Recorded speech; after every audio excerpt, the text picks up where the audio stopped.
Some people go through life feeling like nothing works for them, like they're cursed, like no matter what they do, things fall apart. But what if I told you, that's not a curse, that's a mark. And the people who carry it, historically, end up changing everything around them. Today, I'm going to show you the signs that God has marked you for something most people never reach.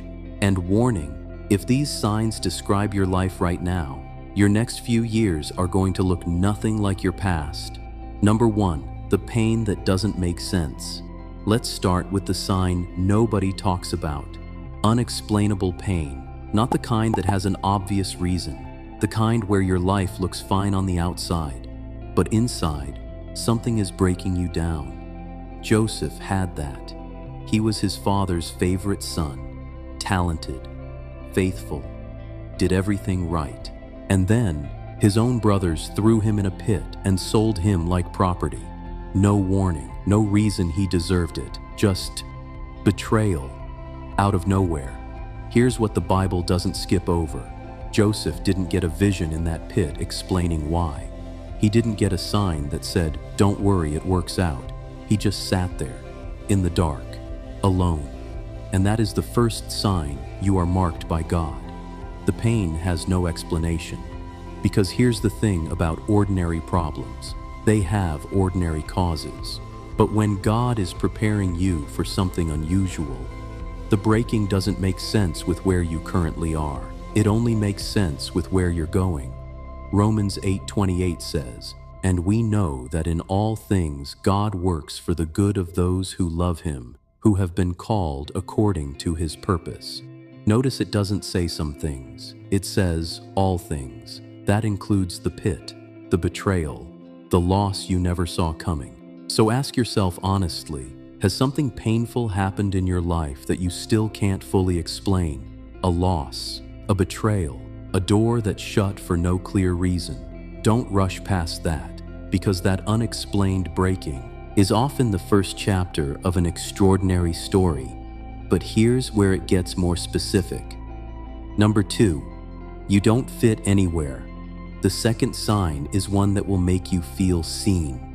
You've never fully fit in. Not in your family, not in your friend group, not in your workplace. You love people. You're not antisocial, but there's always been this quiet feeling. I'm different, and I don't know why.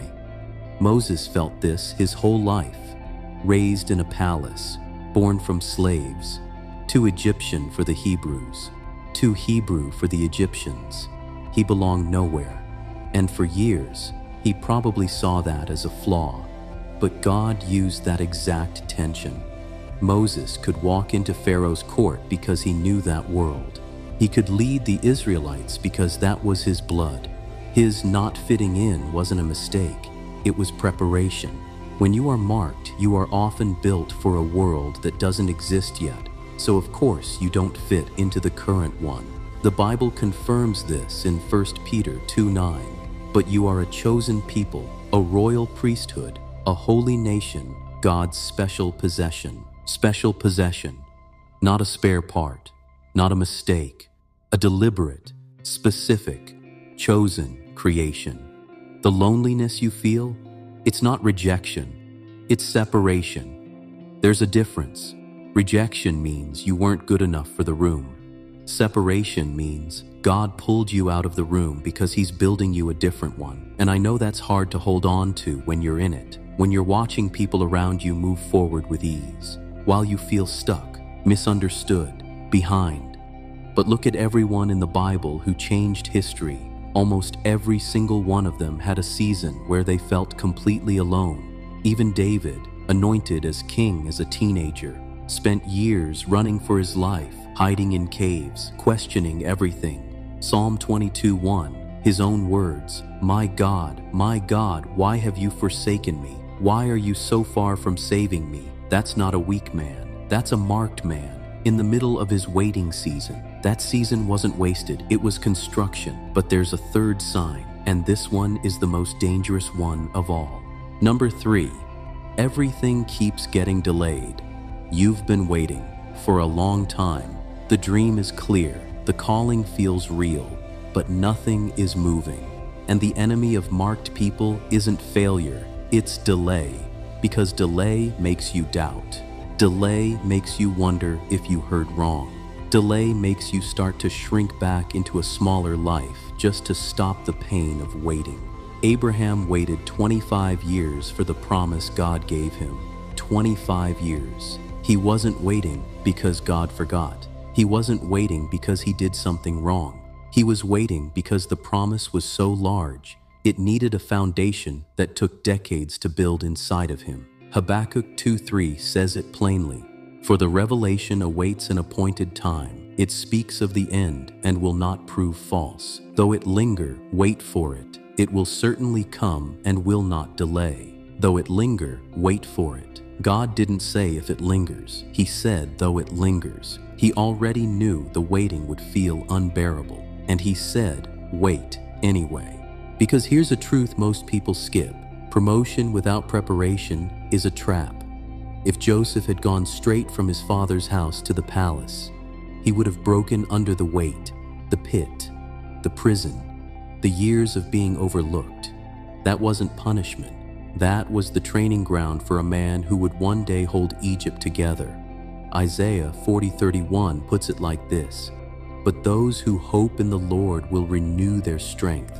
They will soar on wings like eagles. They will run and not grow weary. They will walk and not be faint." Those who hope in the Lord, not those who have it all figured out, not those who never doubted, those who chose to keep hoping even when the evidence said stop.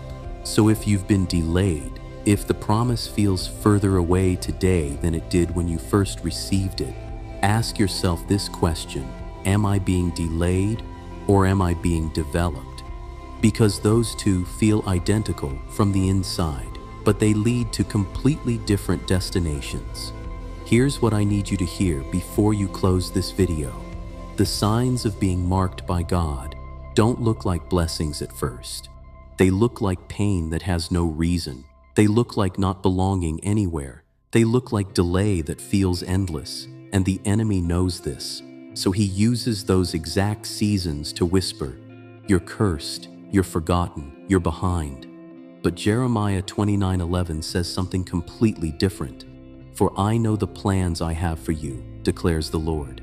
Plans to prosper you and not to harm you. Plans to give you hope and a future. Not plans to confuse you. Not plans to break you permanently. Plans for a future." The people who changed history were always the ones who looked the most forgotten right before their breakthrough. Joseph, Moses, David, Paul. Every single one of them had a moment where the evidence said, "It's over," and then God moved, not despite the pain, through it. So if your life right now looks like nothing is working, if you feel like you don't belong, if you've been waiting so long the hope is fading, I want you to sit with this thought. What if this is not the end of your story? What if you're in chapter 3 of a 10-chapter life?